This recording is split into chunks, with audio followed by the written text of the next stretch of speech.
Connections, City Light's first employee news show. We're here to inform, educate, and entertain through the medium of television. Connections will focus on stories of interest to City Light employees. This program has been the outgrowth of many requests to improve employee communications, and we hope that Connections will help bring us all closer together. And now, without further delay, let's go to our first story on the changing workforce at City Light. In the past few years, we've all heard about the problems at City Light. Discrimination against minorities, discrimination against women, low morale. Well, we have been having some problems, and to begin to change them, we recently hired a firm by the name of Gamma Vision to conduct a comprehensive human relations training program. What is it about humans relating that's so difficult? It's not an easy question to answer. But in the next few minutes, we're going to take a look at some of these human relations problems at City Light. We can't give you complete solutions to those problems, but we do hope that we'll be able to help you understand more about the people who work here, their attitudes, and the situations they face while they're on the job. If things were allowed to take a more natural, slower course, they would be accepted better, but no matter what you try to force on people, if you try to take it too fast, there develops an opposition to not only change. People don't like changes, so they resist change, but they even resist more rapid changes, which deal with their way of life and the traditional things that go on in their work environment and whatever. Change, it's everywhere. In the last 10 years, the workforce at City Light has probably gone through more changes than at any other time in its history. The changes haven't all been easy. City Light's tradition of excellent electrical service began in 1902. It was a tradition of pride and accomplishment. City Light was a good place to work. Sons followed fathers into the company. The organization felt like a family. Everyone was also cut pretty much from the same cloth. All men and all white. Women were in traditional roles as secretaries or home economists. Minorities, they were few and far between. Oh, the times they are a-changing. Then along came the 60s and change was in the air. In 1964, the Civil Rights Act was passed by Congress. It specifically prohibited employers from discriminating against minorities, women, and the handicapped in their hiring practices. In 1980, the Seattle City Council and Mayor Charles Royer decided that Seattle could do more to comply with the policies in the Civil Rights Act. That year, a comprehensive affirmative action plan was developed. Women and minorities were actively recruited to fill specific jobs, jobs that had traditionally gone only to white men. It was this recruitment that has caused some resentment among workers. In order to understand this resentment, it's important to take a closer look at our workforce and the jobs we perform.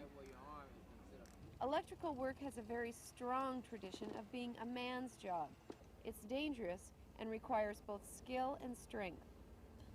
The electricity and the conductors in the vaults are just like a bunch of rattlesnakes. They're laying there waiting to get you, and you cannot survive in this craft without paying attention to it at all times.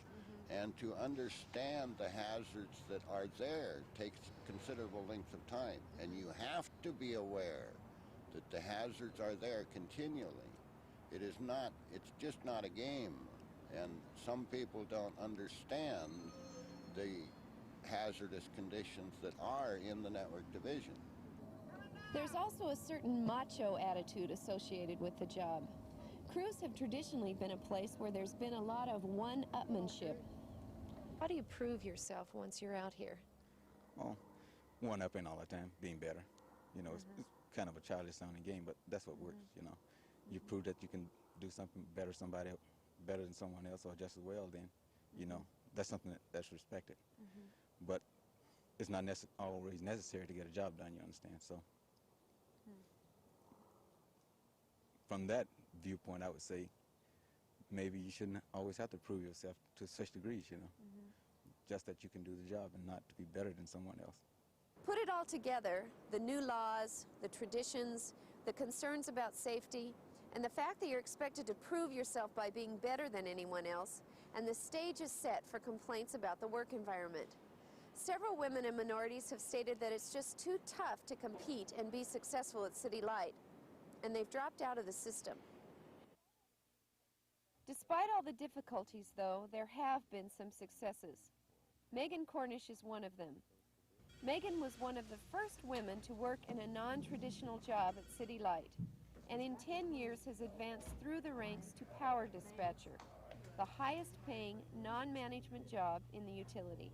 Does it take a certain kind of woman to be successful in a non-traditional job at City Light? I think so. I think in the long run, to make it, you need to be willing to stand up for what you think and stand firm.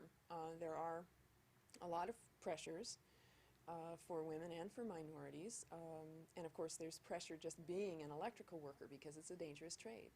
I think that over the years I have become less defensive because I have learned that there are a lot of things that I know and there are a lot of strengths that I have. Do you feel like now that you're respected for what you do among your peers? Yes and no.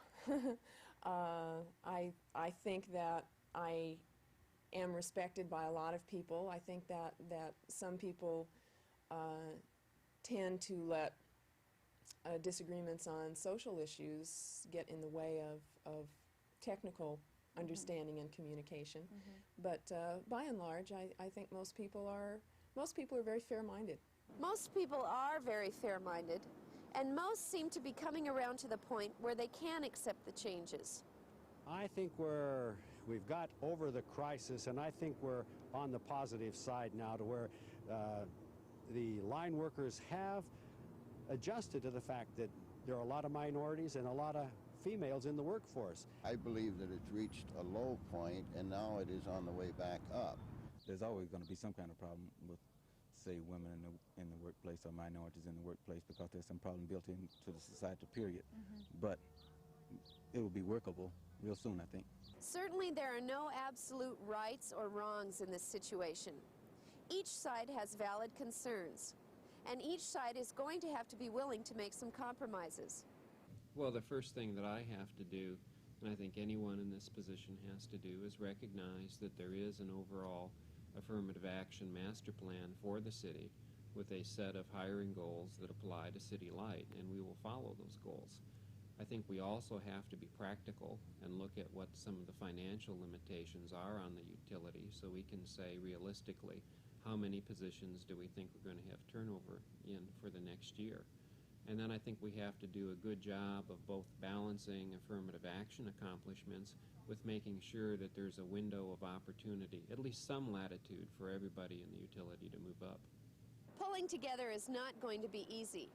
It is hoped that the new training programs will help us learn how to listen to and work with each other better. But training is just one step. It will take patience and cooperation from all of us in order to improve our work environment. I'm Margaret Norton Arnold for Connections. This is Short Connections, a quick look at major and minor news events in the utility. As everyone knows, we have a new acting superintendent. John Sabin took over the reins on March 30th. When the mayor asked me to do this, I said I would do this job with one and only one understanding and agreement, and that is that I would, in fact, act. One of Mr. Sabin's first changes was to name Catherine Fletcher as acting deputy superintendent of Customer, Community, and Conservation Services.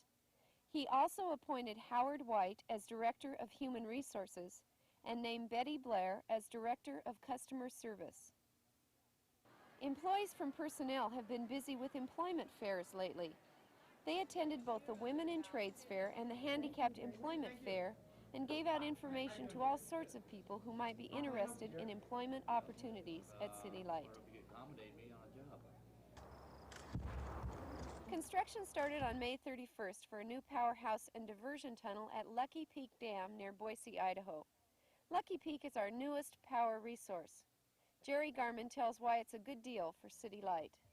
The Lucky Peak Dam is completed, has been for many years, and so the net result is what we're really doing here is installing 3 generators and drilling a new tunnel.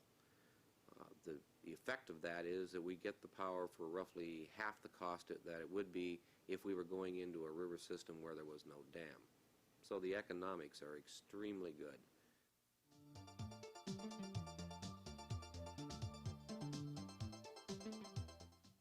This is the Georgetown Steamplant, an impressive monument to the early electrification of Seattle. Georgetown is the only plant in the world that still houses a vertical Curtis turbine. In 1903, it was the world's most powerful steam-driven turbine and represented a major advancement in industrial technology. City Light bought the plant in 1951.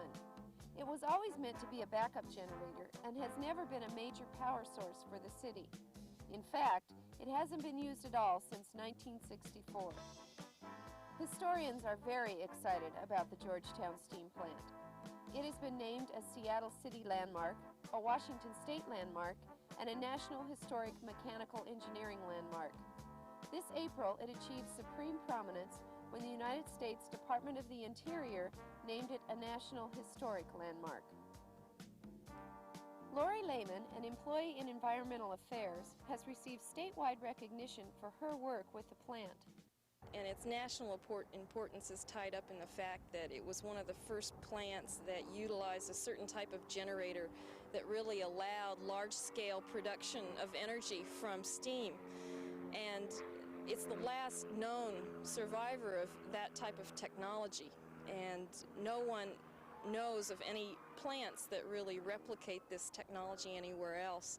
There's generators, similar generators, sitting out in parking lots places as sculptures, but none that are in the context of their original operation.